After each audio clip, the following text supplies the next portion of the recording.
This week on the Push Pull Legs podcast, we answer some of your questions.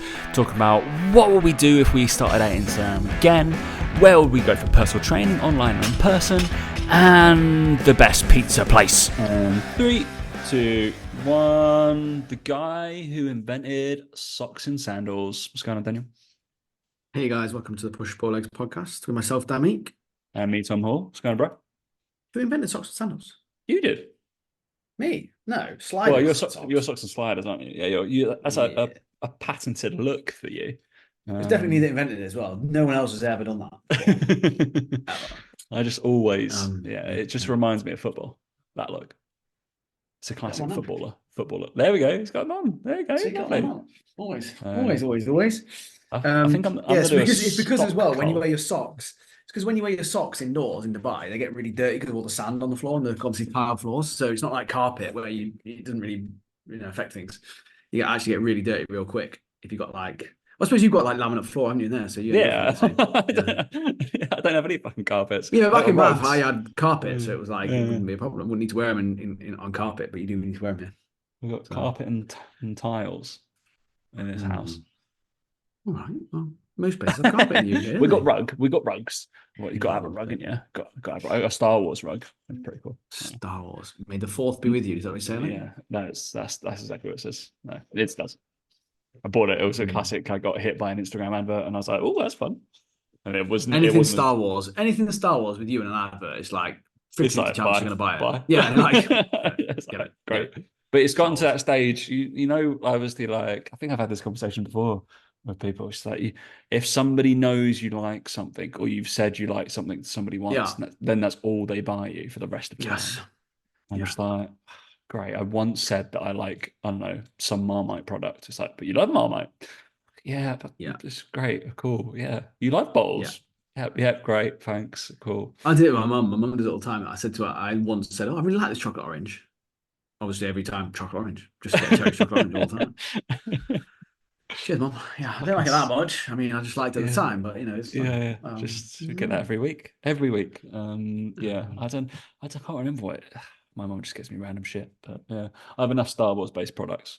I think I banned people. A bit strong. Last year I was like, no alcohol, please. Stop buying me alcohol. I don't really drink at home. I only socially drink out. You're a big drinker. I'm just like, no, stop buying me alcohol. I literally moved in with those bottles behind me. I haven't fucking touched them. Well, probably have a little bit, but I've moved in with them, and I'm guaranteed I'll move out with them again. I'm pretty sure I've got some of them from previous flats, 2 flats ago. I probably should cull them. I was talking about this, my riveting conversations with my clients this morning. I was talking about you've got to do a sock cull every now and again. That's you've got to go through your socks and just bin them off, because I realized there was one today that's got a hole in. Whilst I was wearing it as well, I started getting a hole. I was like, fuck this, get rid of that one. Threw that straight away. Obviously, I had other socks in the bag. I didn't just go one sock for the rest of the day. So that's a bit weird. And then I did a pants cull as well. Everybody's tuned in for Tom's underwear stories. I was about to say, wow, but this is getting deep already. I got rid of some pants. Because, I'm sure you do this as well. You have your favorites. And then there's pieces of clothing that you wear quite often. Like today, I've actually got a different hat on today. I don't normally wear a Vans hat. I like Vans clothing. But I find this hat a bit tight. My massive brain or giant head. Giant head. Probably giant head. And I've got a Woody. I like this top, but it's dying. I bought it for £8. It's dying. It's not dying, Tom. It's dying. It's fading. It's been washed too many times. But Woody's surprised by it as well. Woody can't believe faded. It. I know. But what's going on? How are you? Not a lot, really. Not a lot, mate. Just played our favourite golf course the other week. Fire? I hate Fire. Don't like Fire. I'm yet to play that well. Yaslings. I know, Yaslings. Yeah. Yaslings, mate. You don't know rubbish on Fire, you are. You're awful on Fire. But yeah. I made an eagle. I've made one eagle there. What dates are you coming out again? Laura asked me this the other day, and I couldn't quite remember. I thought it was maybe holiday. Somewhere around there, yeah. You didn't book the flights yet, have you? Okay, cool. No. That's on my to-do list this week. Sound. So yeah, mate. No, other than that, just a bit of golf and just like I say, standard work. Helping people as always. Building up for our event in Nottingham, which will be, what's that, 2 weeks away? 2 weeks away on Friday, that is. It's come around quick. Jesus. So yeah, that'd be good. And then yeah, that's it, mate. Really, just obviously the usual Coach Carnival cam. I've now after our text back and forth today, I've now got a picture on my phone saved of Coach Carnival cam to send people. That's just going to be there now, just to send people whenever I feel like I've got something to say that just requires a stupid face. I'm going to use that. I think I'm gonna make that one of his faces into a sticker. Then, like, can you make gifs? I'm sure you can make gifs. I need to find a way of how I can do it. I can make gifs. Yeah, make a gif with his face on it, please. Or him doing that. Yeah, he's that with his hand across, like do that. Yeah, that one. Just pointing at. Or the point of the watch. Yeah. Point of the watch when it's done. The time's done. Just to send to your clients when like they're doing something. Just like get it done. Yeah, that's it. Yeah, and then the other thing that I learned, one thing I learned this week actually, which I've been trying to figure out how I can put it into an Instagram post. I'm going to find a way of doing it. But you know the big huge TikToker Carby, the guy that goes like this, like for simple things. Like he's the black guy that does those funny videos where someone's got like a soap dispenser and they just twizzle the nozzle and he's like, just turn it around, and like it's really easy, and he just does that with his hands. Isabel was watching a YouTube video and he was on it. I've been interviewed for some reason. I don't know why she was watching it. And did an interview about him when he started. And in his first month on TikTok, he had 9 views and 2 subscribers for a month, posting every day. Isn't it mad? Like the same types of videos as well. Like, and it was just, I'm sure there's a post in there somewhere about like, and he basically on the interview just said, I just did it because I found it funny and I enjoyed it. Like that's all he just, like his intention wasn't to post to get loads of followers. His intention was to post because he thought it was funny. And he thought it was his way of showing like how he, you know, the stupidity of the world, blah, blah, blah, all this sort of stuff. And it just made me laugh how like, I think a lot of people who do go viral like that and have that unique way of doing things, they never do it from a place of wanting to go viral. Do you know what I mean? Like, I think a lot of people, a lot of coaches especially, post because they want to grow. And I don't think that's always the best reason to try and post. I think the best reason to post is because it's what you genuinely believe. And I think if you grow off the back of it, great. And I think that most people you look at who grow and go big, they have their own way of doing it. And the reason that they've grown and got big is because they're unique in what they say. So there's definitely a lesson in there about keeping going as well and not stopping. Because like I said, imagine that after a month of posting every day, coaches would just give up. They would just stop. They would, yeah. 100%. No doubt about it. Whereas he was just like, he kept going and he just like, just blew up. In TikTok. Amazing. Like, really pleased for him because he's a lovely guy as well. Watching the interview, really nice guy. I feel like I know him. Ended up getting like a bunch of like high-end fashion, didn't he? Did he do Gucci? Oh yeah, Hugo Boss. Hugo Boss. Yeah. I was like, I knew that, and I was like, fucking hell, smashed it. It's mad when you think about it. Mental when you think about it. But yeah, couldn't happen to a nice guy by the looks of it to me. He looked very, very nice. That's right. Heart's in the right place. Cam will get picked up by I don't know, Armani soon. So just watch this space. Yeah, I'm sure. In other news, I'm sure everybody's very excited that I bought a bicycle. So I showed Dan. He was less than enthused. I got some people message me on Instagram, so who were excited. Somebody said, "What flavor is it?" I knew what that meant. I was like, I think you mean make, but I'm gonna go with this one. I was like, it's black, so chocolate flavor. I don't know.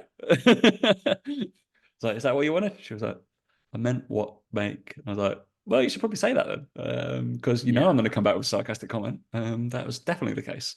That's not you, like you, Tom. Sarcastic comment. No, sarcastic. Absolutely not. So, if everybody's interested, I have a Pinarello Dogma. I feel Dogma is a very bad word. Isn't Dogma is right? It's a bad word, right? So a bit weird. Yeah. It's the first bike I've ever had to plug into electricity. So, and it's not an e-bike. Bit weird. Apparently the gears have to have some electrics in it or some sort of battery. Yeah, I think so anyway. Who knows? I haven't actually cycled it yet because it got delivered yesterday. Hasn't got any pedals. Spend all that money on a bike. I ain't fucking got any pedals. That's insane. Take it back, mate. Take it back. Send it back to the dealer. Is that what they are? No, I bought it secondhand because I'm a old looking for a good deal, me. Good deal. Down market, wasn't I? Down dock. Damn, Mark. That's where I was. They were like, buy a bike, any bike. And I was like, £1. And then he was like, £5,000. And I was like, £2. £5,000. So I paid £5,000. Yeah, so you ended up paying £5,000 for that. So that's good. That yeah. Joking, I didn't spend that much. That'd be insane. Nice, mate. That's been my week. That's been really exciting. Obviously, it's Easter here. It's not Easter over there because that's the wrong religion, Daniel. No, we have an Easter break though. Like you have an Easter break around that time period. Okay. But yeah. But you can't even not even chocolate over there. You can't even celebrate that. You can't celebrate our Lord Jesus Christ either. So that's what everyone. Because of course, that's what everyone in the UK is doing. That's exactly as we full well know. Lent is happening, and it's where Jesus Christ gave up Easter eggs, or he gave up chocolate, and then he comes back on Sunday, and we get all the chocolate. Yep. That's what happens. That's it. That's exactly it. And that's what everyone remembers when they're getting their eggs and everything. They always remember that. That's always in the back of their mind, isn't it? That correctamundo. Yeah, that's what's happening. Yeah. But yeah. Anyway, I'm watching Full Swing. I'm 2 episodes into series 2. Oh, okay. I won't spoil it for you. Oh, I know what's happened. I was present throughout the whole fucking thing watching golf. They wait till they get to the Ryder Cup bit and you'll be like shocked, surprised. What? No way! Oh my God. I hope Europe wins. Yeah. So that's my, and I'm still on. Everybody on my TV watching. Everybody needs to know this. I'm still making my way through New Girl. If anybody knows that Megan Fox has just entered New Girl, so that's made it a lot better. What's New Girl? Don't even know. You don't know New Girl? Well, it's an old. Zoe Deschanel. Zoe Deschanel was in that. Yeah. Okay. Yeah. So I do remember. I never really watched it, but I always enjoyed it. It was one of those shows that if it was on, I'd watch, but I never followed it all the way through. So I know random episodes, but I don't know this actual story. Right. So I'm watching it, and it's just silly. It's just nice to shut off, and it's silly. That's what I like. So that's what I'm doing at the moment. I think I'm on season 5. I don't know. I don't know how many seasons there are. Usually like 7 or 8 in there, American. But yeah, it's fun. Daniel, my first topic for you today. We've got some questions, by the way, before we ramble on, because Dan came fully prepared as always.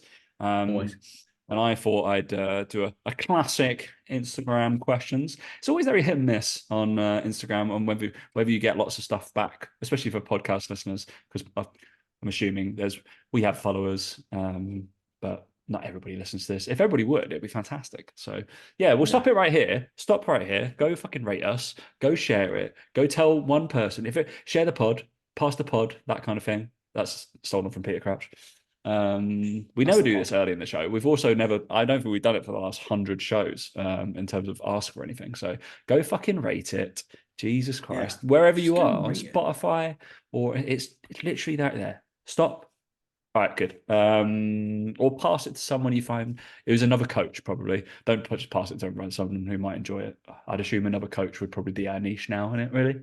That we mainly talk about. No? All right, good. Thanks, Dan. Good input. Easy then. Straight away. Glazed over, bless him. It's a long day for you, isn't it? I was just trying to find some more reviews, mate. I'm trying to think where the last one was that we fucking ages ago. Like, I don't know. We've got like nearly 150 reviews on, which I'm convinced they fucking expire on Apple. So we got lots of 5-star ones then. Yeah, I don't know. It's just a long time since we've had one. And then Spotify is pitiful, but most of our people listen through Apple, so that's why. Apple's the better one to listen to, isn't it? Let me just have a little look. Well, it's the fucking same. I listen to everything through Spotify because I'm a Spotify kid. But the Spotify kid. It's been a year. Yeah. It's been a year since we had one. A year. That's probably the last time we asked for. Yeah, probably was. Yeah, give or take. So yeah, and it's probably saying Tom's shit.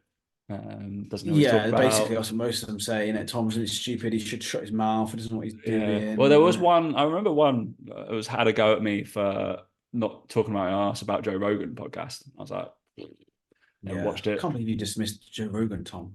I'm never going to watch it, so I don't know. But yeah. People watch it. Just go and do it, just so that we know people are still listening. I know. That'd be a good. That's the thing. Yeah. I mean, the thing is, it's like some of these are from 6 years. We've been doing this a long time, Tom. 6 years ago, 7 years ago. Some of these 8 years ago. Fucking hell, yeah. 8 years ago. Some of these reviews. That's fucking mental. I completely forgot it was that long. Well, the only reason why I remember is however old Isabel is. Correct. Yeah, that is always good. That was when I had to cling on to Dan being my friend because he had got a child. So yeah. Yeah. Yeah, it worked, to be fair. Anyway, so number one topic is I want to talk pizza because there was something today where Papa John's is getting rid of 10% of its stores in the UK. And I was like, fucking good, it's shit. I was saying, I'm surprised it's even got any left. I was like, I'm what, for 10%, it's getting rid of like one of the 10 that it's got. Yeah. Like, fucking great. In terms of bigger pizza chains, can we do a ranking? I think we've got to write them down first, just off the top of our heads. I haven't got a thing. So we've got pizza, the classic ones that I get 50% off. Oh, someone gets a taste card through their bank account. Oh, Pizza Express. Pizza. Well, we're gonna go with the Hut first. Fucking hell, mate. Jesus. Someone was posh, weren't they? Fucking Pizza Express, first one. Yeah. Pizza Express. Go to that market. Pizza. You're joking me, mate. Pizza Express, Pizza Hut. Obviously Domino's. We got fucking, what did I say? Papa John's. Probably the stuff now, and I know that you enjoy it, is Franco Manca. Franco Manca, that's probably a chain now, isn't it? This Yeah, 100% is a chain. What else is there? Pizza Go Go. They're the ones I know. They're the only ones I know, mate. Pizza Go Go is definitely a franchise. I don't think it would be a chain. I'm trying to think of any. Is there anyone? Scream down your headphones. Pizza. Prezzo count? Pizza Pilgrims. But that's Prezzo, new age. Zizzi's? They're not really pizza places, are they? Pizza Pilgrims, but I don't know whether you've ever been. And I feel like that's very Pizza Pilgrims. I feel like it can only be surely in London. Must be. Domino's, Papa John's, Pizza Hut. Zizzi's is apparently a pizza chain. No, it's not. Bella Italia, that's not one, is it? Fire Away. Our story worked with us getting shot. Yeah, that's all of them, mate. That's all of them. I think that's all of them, isn't it? Can't be Leeds. All right, okay. Pizza Pilgrims is in other places. Nottingham, Brighton, Oxford, Leeds. Did you know that Domino's sells a pizza in Britain every 3 seconds? Yeah, it's pretty good, isn't it? That's fucking impressive, isn't it? That's how many clients we sign up. And it costs $370,000 to have an initial investment in a franchise. Yeah. Should we do that? Probably worth it, isn't it? You're definitely going to sell enough pizzas to cover that. A lot of pizzas. All right. Can we rank these then? Are we getting rid of Pizza Pilgrims? I feel like it's too bougie. Yeah, I don't even know what the hell it is. Never had one. Cool. Pizza Go Go, I think we'll get rid of. So I think it's these 5. I think are the ones that people are mainly going to go to now. So we've got the Hut, Express, Domino's, Papa John's, and Franco Manca. I think those are the top. Well, these are the most popular 5, I would say. Franco Manca is number 1. Franco Manca is a different quality. Obviously, it's all sourdough. It's a bit bougie, I'd say. But Franco Manca is number 1. Yeah, cool. Franco Manca is number 1. And we're just going to do it based off quality right now. Because I know people screaming down the phone like, I don't want to leave my house. I want to get delivered to my house. It's obviously Domino's get delivered. So I get that. Right, I get that argument. But Franco Manca is the best pizza quality. Franco Manca I can get it delivered. Well, yeah, you can because you're fucking delivery in London, aren't you? Everyone's got that luxury. So Franco Manca is number 1, and I have to say, I'm going to put it out there that Pizza Express is bottom. I totally agree. I've never had a good experience in Pizza Express. I've been like 3 times. I hate it every single time. They're neither thin nor thick. They're neither like well topped or not. I just never had a good one. I never have a pizza from Pizza Express. Just like, oh no, just an FYI, if people are in London and you want a good pizza, there's 3 that I would go to for 3 different types. Home slice. Well, actually, there's probably 4. But these are the ones you're going to be able to get into because the other one that I went to the other week, you're not going to get into. Not because you just have to book or fucking wait there for 6 hours. Home slice for thin and massive. Japes for Chicago town. For Chicago-based ones, actual pies that are deep. And then the best pizza in London is Detroit pizza. I do want to try Detroit pizza, the thick ones, like crispy edge. That's exactly what they do. They're like big pan, like square pies. And So at the same place. when I'm back in London again, you can take me there, Tom. Yeah, at the same place because they just opened another one in Angel. They have deep fried lasagna as well. Oh, that sounds good. It looks incredible. Yeah, Yeah. I've not had it yet. I'm so So excited. yeah, Pizza Express at bottom. I think But I think second from bottom's got to be Papa John's because I don't rate Papa yeah, John's, Papa and John's. I've always Yeah, had I've had a bad experience with those. Also, there's stuff like I've just rate the other two because their stuff crusts a bit. yeah, and I have to say, I mean, I think this could be controversial. People might maybe don't like it, but I think Pizza Hut's number two over Domino's. 100%, we are locked and loaded. I totally agree. Pizza Hut is Yeah, number two, and then Domino's is too salty. yeah, It yeah. gives you more desert mouth than any of the others. And the other thing about Domino's is I just really don't like the fact that the last two pizzas I saw from them were carbonara and lasagna. Come on, just What's stop that? ruining it. Just That's like just you just don't see Pizza Hut doing that. Do you know what I mean? Just classics. Pizza Hut's just classic, like brilliant yeah. stuffed crust. Don't Pizza Hut do the stuffed crust with the pepperoni in as well? They also do the Like, stuff for us turned around, so they do yeah, the bites, which is the exactly. one I Pizza Hut, get. yeah, Pizza Hut is the one in it. Pizza Whereas Hut, Domino's yeah, don't do that one. no. Yeah. Pizza Hut's the So one for me. Pizza Yeah, Hut is the one. Correct. And then you get just there you all go. That was pepperoni, easy. lovely That cheese. was easy. That Yeah, wasn't it it? was good, wasn't it? Good. Nice. Easy that. It raised when I saw Papa John's and I was like, good, fucking get out of business. Go away, Yeah. Peyton Manning. So now I've got a Mm. picture of Peyton Manning next to me. So hey. Um, You love paying money. Peyton Manning. Yeah. Which Greatest one of would all Coach time. Carnival Cam have though? Because Cool. whichever one does a pulled chicken base. Maybe I'll request. I'm going to request on his next post when he goes out. It's like, what do you have when Mm. you have a pizza? Just the When you pepperoni at the top. when you go Maybe out that to wouldn't be good, the would it? when you there's too much like seasoning now in a pepperoni. Surely. I liked his. Yeah. Where did he go the other day? I commented on it because I requested something. My other thing is still getting likes. Got like 140 odd likes on that other thing. Posting I love that. him actually still talking about that. It still pops up on my Instagram every other day. Like somebody The likes best it. one Like, was the adding butter to the coffee one recently. That's so they brilliant. do. I had a butter Lovely. of coffee. No, there But was something. one of the comments on the top was carnivore diet simply looks like the shittest, most unenjoyable diet ever. Yep. Yeah. Was he talk? I think he was talking about breakfast or like something. I don't know. He hasn't Oh got a clue, no, he mate. was. I think he was. I was. I really want him to do. So I put a comment on there. It hasn't taken off. But I would like to see him do a. Oh no, it was a mixed grill. It was a carnivore mixed grill, like full platter, and he had like prawns and stuff on there, and then like obviously cow and whatever. Also no steak. And then but when I saw prawns, it didn't really resonate with me. I was like, I don't. Mm. That doesn't feel like a carnivore diet, but obviously it is. But what I'd really love him to do is a day in the life of if he was like a caveman carnivore. So he has to go Yeah. and catch everything he eats.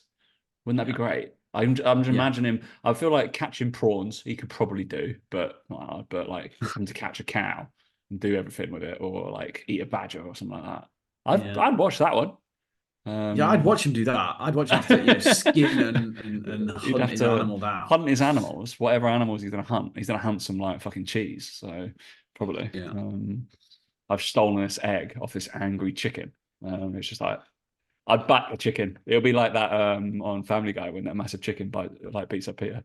Yeah. That's what I'm imagining after him sneaking off with an egg. Anyway, these are the things we talk about on this show. Let's go into the actual questions. And I also do have a little. It was raised as a topic in Until. That's where I'm based out of. For my one-to-one coaching Loves today. Until. Loves it in Until. It was only raised today because I think I was talking about it. Because obviously I do posts to trigger people. Shock. And then because squatting, because I was doing a squat, right? And then I was using a bench, my cool benches when I put it down to decline. But then I put it to a decline so I can hit like a better range, and why I use it for an external cue, right? So back squats and stuff. Obviously my triggering post was like, you don't need to fucking back squat runners, fucking go goblet squat, the heaviest kettle, like dumbbell thing, then you can do this. But it was more the case of then the argument, because I made the argument for and against both sides, I can give a shit, of full range of motion versus partial range. Because obviously, I'll put most runners into this fucking category. If you're probably training for running, you don't have to train to full range in terms of squatting, but How dare you say that, Tom?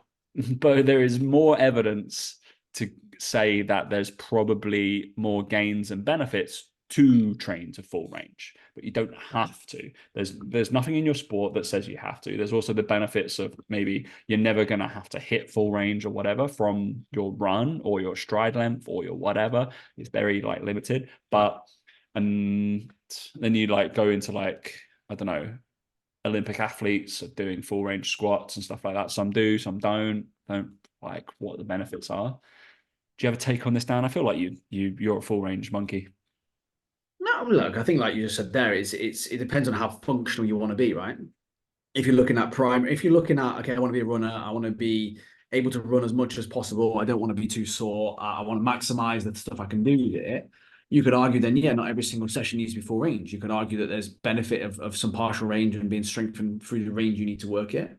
I still think there's an element to it where joints and ligaments and tendons need to be taken through a full range. Yeah, That allows them to be stronger and you know more resilient. That I think is probably beneficial. I think if you start to do partial range like Joel Seaman, I think that's where your injuries will occur when you then have to stretch them into a full range of motion when you're not used to going into that range.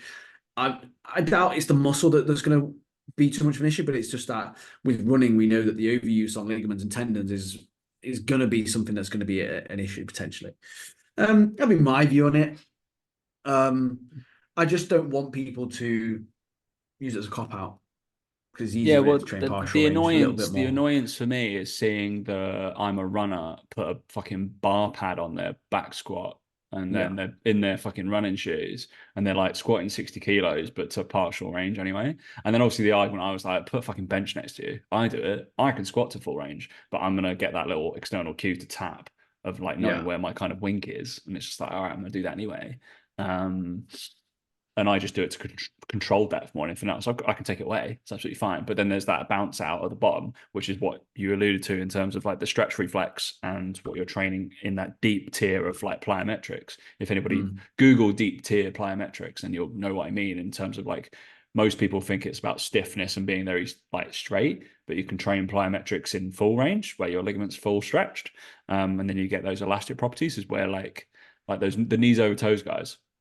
Cool. Awesome. They're fucking patella tendons like going nuts, and that's why they're getting lots of like elastic properties going through that, and they're not going to get injured because they can stretch at that length. So that would be, I think, just there's possibly more benefits to train full range than there is the partial. Obviously, both is correct, but we can't just say that, can we? We've got to say one side or the other. So I would prefer. If you had to pick one, full. If I had to pick one, I'd prefer people to train full range, goblet squat like nuts, and then go from there. But yeah. By the time this comes out, I've already given I've given a fucking full squat continuum away for free. Fuck. I think there's also a benefit to training full range of motion with some external load. I don't think it has to be like maximal. I think that's the other thing. I think that a lot of people think that they have to do 1 rep max, 3 rep max, really heavy, you know, full range of motion. I think there's actually a lot of merit to going actually, if you can take 70, 80 kilos for a full range RDL, for example. Yeah. It might not be your max, but I still think you're putting your muscles through more tension and load than they're going to experience when you're out running. So it's going to be an adaptation that's beneficial. This was my post. Is it today? I don't know. Tomorrow? I've got one coming out about like core training for like runners and stuff. And I was like, I just got like 100 kilos on my back and I'm doing a very shallow step up. Most people are like, well, what's the point of this? I'm like, well, I've got 100 kilos on my body weight. That's quite a lot of fucking load through each of my joints. And I'm going well, 220 kilos, yeah. I'm a fat shit. And and like there's a lot of core stability stuff going on. That's obviously this. I made this is an angry post about Boseable training, but it was like, this is what core training can look like and probably should look like. It's like heavy external load, having to brace, having to control something, and being able to like jam those hips and keep those feet like strong. Because the best kind of core training for me is a carry of a heavy thing. I would quite happily just load somebody up on their back and make them walk in and out of the fucking rack. I'm going to say they're going to have to be pretty switched on core wise to hold thoracically. I bet they're going to be more clued on than them doing a fucking plank or a deadlift. Yeah, but mate, someone can't press their fingers into their abs and ask them if they're switching them on. We're doing that though. No, but fucking switch them on. Switch them on. Come on. Put 150 kilos and just walk backwards and then walk forwards with it. I bet you your abs are fucking lit. And you'll be like, ugh. Do it. Like I get a lot of my guys have got like Zercher, like walk in and out, and they just like load them here in the worst position probably for like kind of front external load where their abs are locked in, ribcage down, and then they're like, thought that was odd. I was like, yeah, quite right. Yeah. You want a plank? No, it's boring. Okay, cool. Just weight them like shit, or just be really functional. Just weight one side. Yeah, that's what crazy. Guys do, just one arm Zercher. Fucking have it. You say Zercher, I say Zercher. I don't know what's Zercher. Well, mate, say how you say it because you'll use the word more often. I don't know. Send a post later. I'll see what's. I'm not going to say. See what ChatGPT says or Siri or something like that. Yeah. Ask Siri to translate it properly. No, I'm not going to say that because every time on your Mac, like shit fucks up, and then I can't hear you, and then I'm like, I have to wait for them to fucking stop talking. Yeah. Next question. that was my topic. What is the question? What were the questions? Right. I'm on my Instagram because obviously I'm super cool. One was, I think, like, what would you do if you were starting out? I think. If you were starting out again on Instagram, what would be your approach? I feel like it's better for you than me, but I can. My approach would be exactly the same as it is now. As it is now, not when you started. Yeah, which is just say I think when I first started, I made all the mistakes that I tell my coaches not to make, which is like trying to copy what everyone else is doing. Think I need to talk about training, nutrition all the time, not being myself necessarily. I would just be 100% true to who I am. I think the one problem I would say that's a bit different there is that, you know, growth's a little bit harder to come by now probably, and you have to be a little bit more outbound in terms of like your following, your commenting, you know, you're generally putting yourself out there. I think you'd have to spend a little bit more time making sure that you did that sort of stuff. Became a little bit more social naturally. That it would feel unnatural to most people to be that social and to put yourself out there in terms of the comment sections of stuff and following people and not asking for a sale for quite a long time, but just building up an audience, people who know, like, and trust you, showing your expertise, showing your own journey. I'd probably do, if I was doing fat loss people, I'd do a photo shoot. If I was doing strength training people, I'd do a powerlifting meet. If I was whatever, I'd just work towards something like that and I'd document the journey. And I think I would make my Instagram more about me and my journey and what I'm doing than I would about an audience at the moment. I think one of the big things is working on Instagram right now, and people need to remember this, is that people are more bothered about what you're doing and your journey you're on than they are about how you can help them. People are just nosy. They're following fucking people. There's a reason influencers have loads of followers. There's a reason that people like watching that sort of reality TV shite, because most people like to watch other people's lives because their lives are shit and boring. That's the reality of it. We can call it what we want, but that's what it is. And I think that if you're doing something unique and different, you need to share it, and you need to talk about it, and you need to make sure you turn up at least twice a day to do it. And then I'd tweak it based on what was working, what wasn't working. I would try different styles of content, different types of content. 100%. And I would set myself a year target and go, I'm not going to give up until a year. And then I'd see where I'm at. Whereas most coaches will probably do it for about 3 weeks and give up. I've talked about Carby before, right? That fucking 9 views in a month. I didn't give up. So I don't think that the advice necessarily has changed too much on that. I think you just need to be more relentless. And I think as well, I'd be everywhere. I wouldn't just post on Instagram. I'd post the same content on TikTok, on Facebook, and everywhere. Because again, you should, in theory, you would have the time to do that. And I would see if other platforms hit just as well. The reason I'm not on TikTok right now is because I can't be arsed, number one, and Instagram works well for me. But if I was at zero completely, I'd be all over them, all of them. I'd be on Facebook, TikTok, and Instagram. And I posted my content across all of them. Yeah, that's what I would do. Doesn't sound very sexy, but it's not. But I would say, yeah, I would concur with most of that, because Dan's probably seen from the outside, because obviously I've come to online coaching a lot later than he did, and I have been 100% experimenting with my shit over the last, like, probably, I would say, I don't know, 6 months. I've probably taken my Instagram a lot more seriously, and been.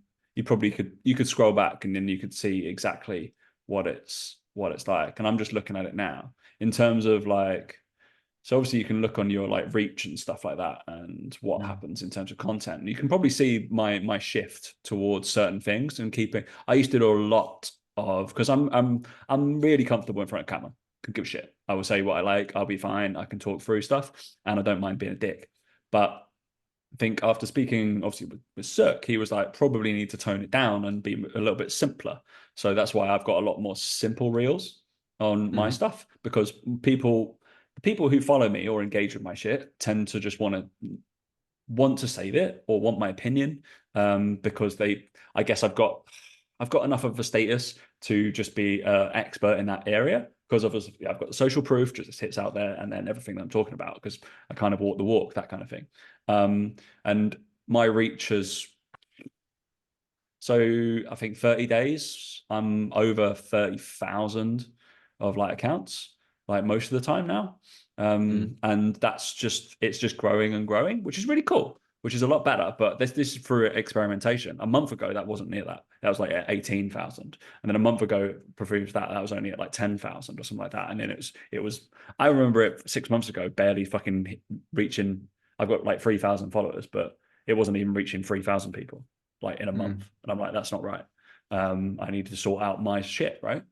That's my fault that it's not reaching that many people. I'm making people aren't interacting with anything. So obviously I've changed how my views are doing, and I'm purposely going after a little bit more growth currently, and that was something obviously I spoke with you about, I spoke with Sook about, like a bit more. It's like you probably want to go through phases throughout your, obviously if you're just starting out, but if a lot of you guys will not be, go through phases of trying to hit growth for like a month, 2 months, and then once you've got some new eyes on your content, then you switch your content slightly. It doesn't mean stop trying to grow. Maybe you go from posting 3-4 reels a week that are trying to grow to then going 3-4 reels a week that are trying to be like an education standpoint, or you're driving home your message a little bit more, or you're putting carousels out for more savable content.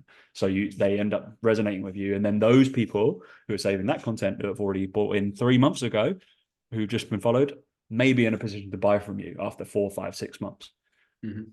That would be, but that's taken me fucking my whole life to work out. Yeah, I think that's the sort of stuff that, after a year of posting, you kind of get to grips with a bit more. I think that's the thing, is people don't really underestimate how long it takes to build up a decent following of people that are interested in what you do, right? And you're in a position where you can do that sort of stuff now, where again, like you plan out each month and you go, right, what am I doing calls to action for? Where am I pushing towards? What's the goal of my Instagram or my social media this month? And people just don't think like that. They just, again, the same with training, right? It's like going through phases of volume, deficits, like, surpluses, like all that sort of. We plan it out over the year. You plan out, your periodization of your rep ranges, maybe what you focus on, peaking for competitions. But yeah, you ask someone if they're doing it on Instagram, they go, no, I just post whatever I fancy that day. It's like, well, no wonder you're not seeing what you want to see.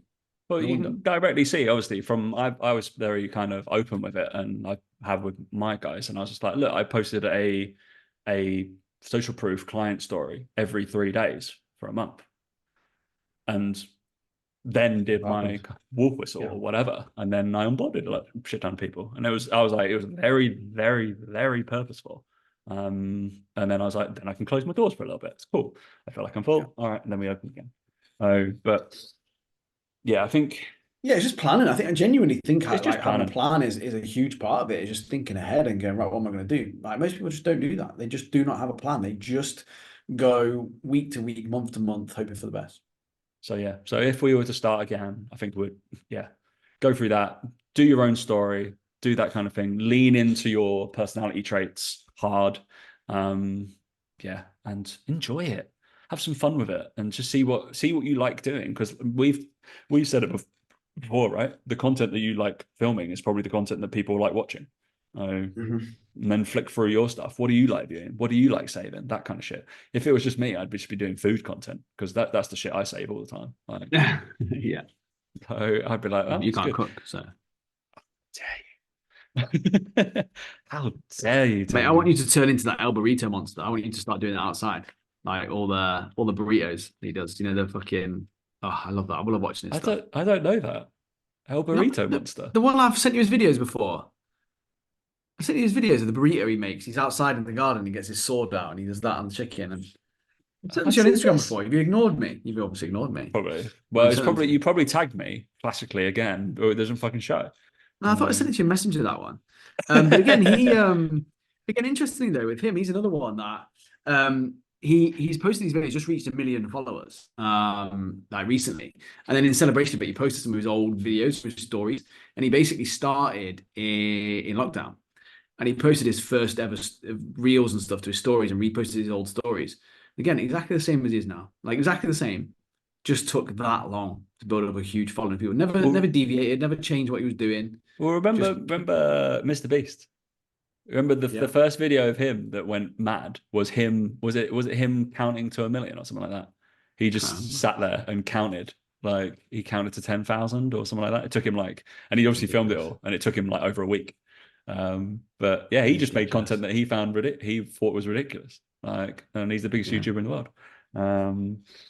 This is the guy I sent you. Let me send you his thing now, mate. Okay, now we're going on to the next question. Yeah, but I need you to be able to watch it in the future. I will watch it. I can refer it to you because it's fucking quality. But proof to, I mean, this is literal proof. I put a little poll up about I'm going to do more kind of show and tells into my clients and my own training. And I put a poll out. Would you like to see a new athlete I've just taken on and doing how I planned out their general preparation phase, or my training on Power Day? 80% people just said your training. Yeah. It's boring, guys. No one wants to watch it. No one wants to watch that. Boring. I will be doing both of them. Don't worry. It was just I just want to see which one I'm going to release first. Yeah. And then I clicked on who. To be fair, it was all nosy fuckers that are like runners and stuff on my training. And then the new athlete was just all coaches who have always been interested in how I work. I was like, I could divide that pretty easy. So yeah. Hope that is good, whomever you are. I can't remember what your name was. If you were to start again as a PT, what gym type would you be working in, or would you look to be working in? I guess I think we landed lucky, didn't we? Really, with what we did. Yeah, obviously we came out of pro football and landed within third space. Very different now. Third space. Yeah, I think that's the thing. I don't think the structure that they have there, or they had there when we were there, probably exists in any gym anymore. No, it was very PT friendly. yeah. It worked unbelievably well, which is obviously a shift system, which we got paid to do shifts, which is not the norm. Normally it shifts off rent, right? Yeah. So you kind of work for free kind of thing, and you get like money off. But at the same time, the pay we got wasn't great. Oh no, session. But you know, look back, I think it always felt like. I think the problem with a lot of gyms is it always feels like they're taking something away from you. Whereas I always felt like with the way that Third Space ran it before, was it never felt like they were taking. They used to obviously we knew that our cut of the rent of the sessions wasn't great, but they were never taking anything away from us. We were always paid for say time in the gym for our sessions with our clients. We weren't paid as well as you know if you were charging 70 quid an hour, you get all of the 70 quid, but then the gym knock on your door and go, right, we need your rent, 800 quid. You need to do this shift for us. You need to do this for us. And it's very much just like, it makes this awkward feeling, whereas it never had that feeling at Third Space. It was never that awkward feeling because it was a case of the more sessions you do, the more clients you have, the more money of that money you get. So it was like incentivized in that way. And it was such a great system. I cannot believe they changed it around and fucked it all up and did all that shit. But anyway, that's another day, I'm sure. But that for me was the easiest way to grow because you felt a part of the gym, you felt a part of the culture, you felt listened to, and it was really easy to kind of just walk the gym floor and be nice to people and be friendly and pick up clients. I guess I don't know what I do now. I think I'd be inclined.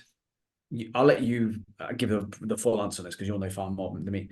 I'd be inclined to join like a pure gym or a gym like that and just fucking get to know every single fucker in there because I know that in those gyms, the quality of PT is so poor that I could stand out very, very easily.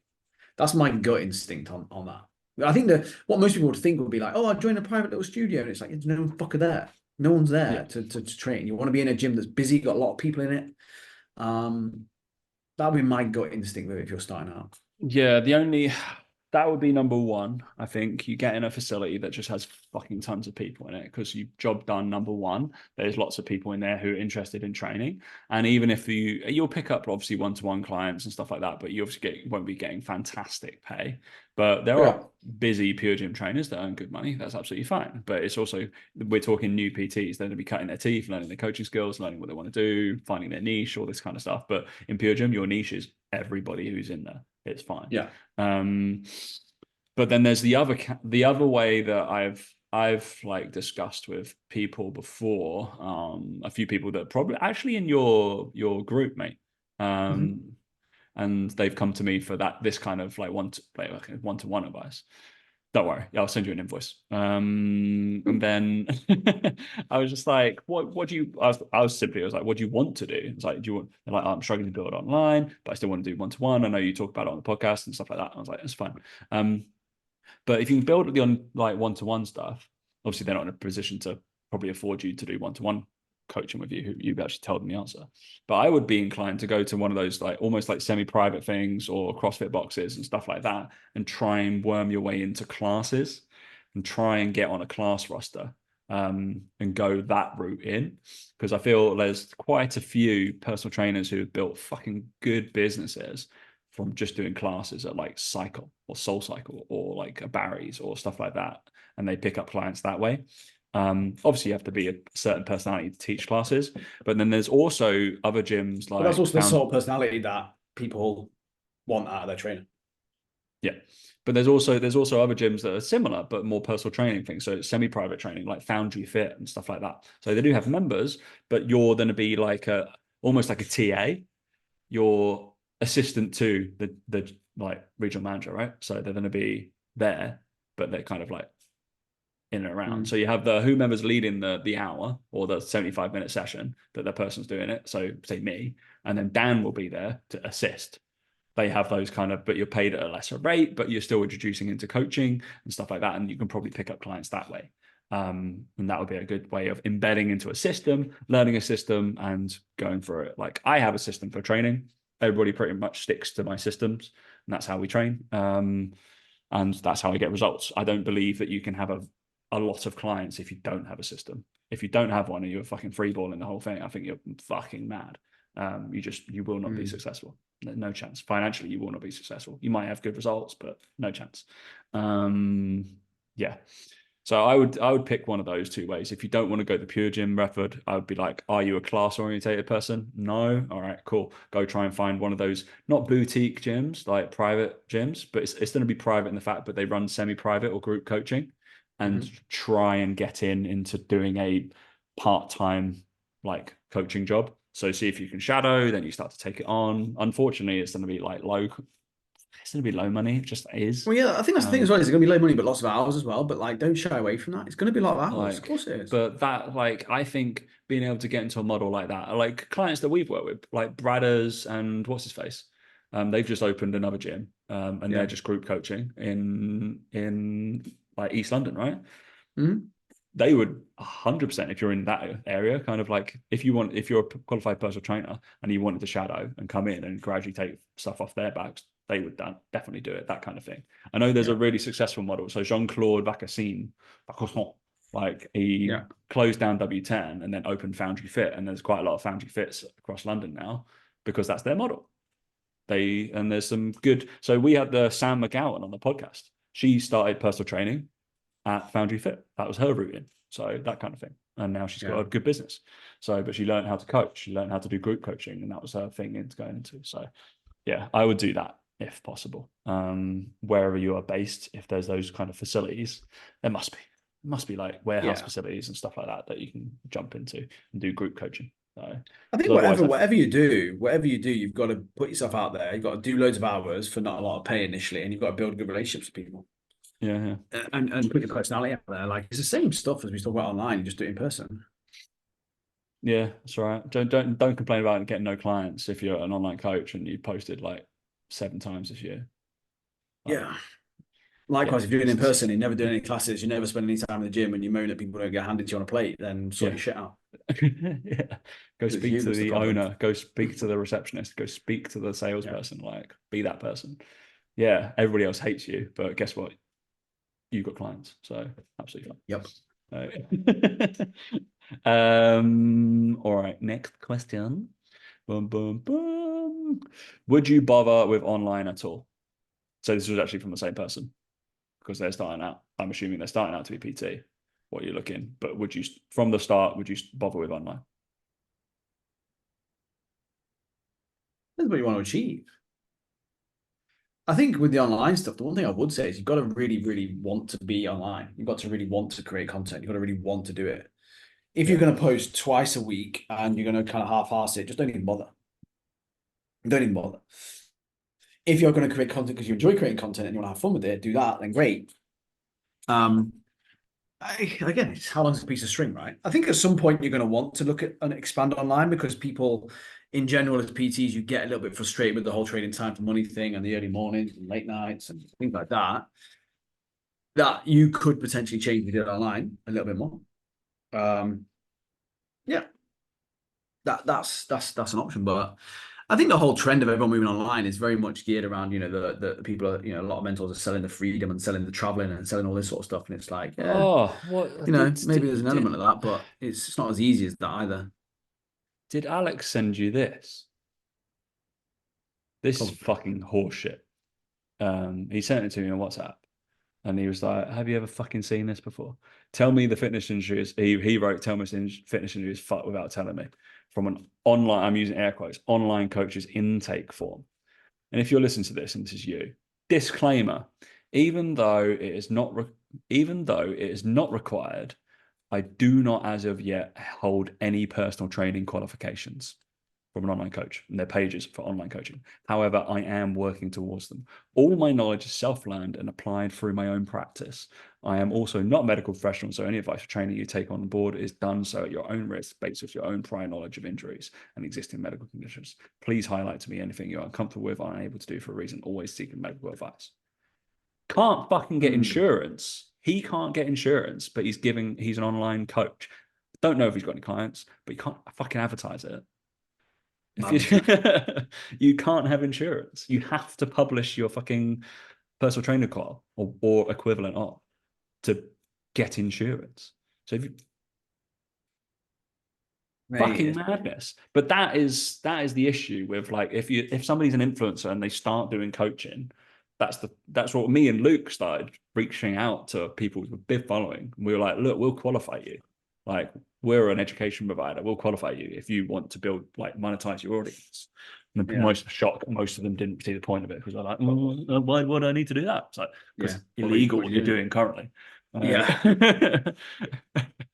Really weird. Yeah, that's the state of the fucking online industry. Unfortunately, that will not happen in one-to-one because whatever facility you're working at, unless any facility will immediately ask for your qual and your insurance because they don't want to get sued.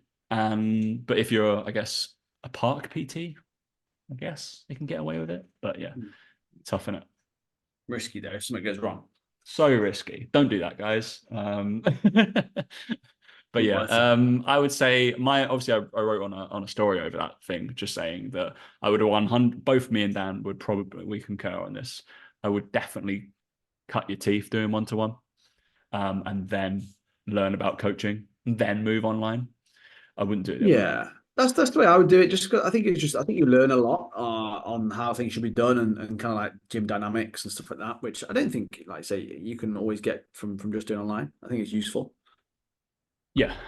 And it's not to say there aren't good online coaches that have never PT'd in person. There are definitely outliers. It's a generalization that we see most of the good, better online coaches have coached in person. That's just simply it. So it's just a generalization. Yeah. And this last question, this is why I open with this. Are socks and sliders, flip-flops acceptable in the gym? Yes, they are. Socks and sliders are. Who wears socks and flip-flops? That's got to be really uncomfortable. That is really fucking shit. Yeah, I don't like it. I don't like this whole like trend. I just wear fucking trainers. Like, I do not understand why people are doing it. A lot of people wear Crocs, don't they, all this sort of stuff. Crocs, yeah, bodybuilders wear Crocs, don't they? It's not leg day, is it? It's just upper body day or whatever. I think they do it, but yeah, I just don't like it. something weird about it. One of my online clients, she trains in like Birkenstocks because I think they're really solid. They're really solid base to them. So she's leg day in Birkenstocks. I'm like, but obviously doesn't do any like lunges or anything too dynamic. It's all pretty much machine based stuff. Yeah. I thought it was a bit odd, but then I was like, the more I thought about it, I'm like, no, that's a really solid base, isn't it? And it's like, and they mold to your feet, don't they? Birkenstocks. So I'm like, the more I thought about it, the more I was like, actually, it's not the worst thing in the world. Like compared to spongy Nike trainers, do you know what I mean? Yeah, I've asked like, a few girls that have come on recently. I've asked them to change into like Vans or Converse or just take the fucking shoes off. But then I think it was somebody, yeah, and they were like, I was like, oh, can you take your shoes off next time? They're doing like split squats or something. And she was like, I'm actually not allowed to in this gym. There's a woman that comes around and screams at you if you don't have shoes on. And I was like, this gym sounds shit. I was like, obviously, if you take your socks off, 100% it's fucking gross. But socks, fine. Like, what the fuck? Yeah. Yeah. So the more I think about it, the more I think actually that maybe they are a good shout for them. But yeah, I just don't like it. Just think we're trainers. We're trainers. Right. It's not hard, is it? No. Don't understand that. I just train. I train in socks most of the time, but my trainers are next to me. So I walk in trainers and then just like carry them around next to me, and then I walk out. So, but I train in. Mate, you might as well wear sliders then, mate. You might as well just take your socks and sliders if you're training your socks all the time. But I'm at work. I'm training at where I work, so I'm just like, why would I have the sliders? I'm not that like person who brings sliders and sliders. Maybe I should. They'll be like, what the fuck are you doing? So chill. I'm not that person who like brings sliders to like a swimming pool or like to wear in the showers. Like oh, what are you doing? That's fucking weird. Anyway, I know some people who do that. Gross. And also, you shouldn't wear flip flops. So like, I don't know. I wear flip flops out and about when I'm with you. I don't think I can do that now. I'm not a big fan. They're really annoying. Yeah, I'm not a fan of flip flops out here. I have to wear socks and sliders for me mainly. Sliders is the thing. Flip flops are they just take it fucking forever to get anywhere. Yeah, just never not comfortable either. Yeah, that's like so. All right, we will cap that there. Strong episode, Danu. Good job. I like it when you guys have to bring the questions and we don't have to think anything. Yeah, loads better then. Loads better. It's easy for us. All right, any other business? No. Well, we haven't really chatted about Coach Carnival Cam much, but that's fine. We'll have a free Coach Carnival Cam free episode. You went really sad there. You were like, well, we haven't really mentioned anything that he's done. Yeah, we haven't really, but we'll talk about that next week. It's fine. You know, he's going to be 100K next week, so it's fine. We'll talk about it. All right, we're on Cam Watch. What's he on right now? What is he on now? Let me have a little look. Last week he was just about on 50, wasn't he? He's 58.7 now, so he's growing, mate. He's growing bigger than them. He's growing more than we are. So. Easy, yeah. I want to get like 500 followers a month, and this boy is going through fucking 1,000 followers a day, smashing it, isn't he? Fucking smashing it. Crazy, isn't it? Anyway, that's up to him. Well done, Cam. All right, thanks for listening, guys. We'll catch you next week. See you later.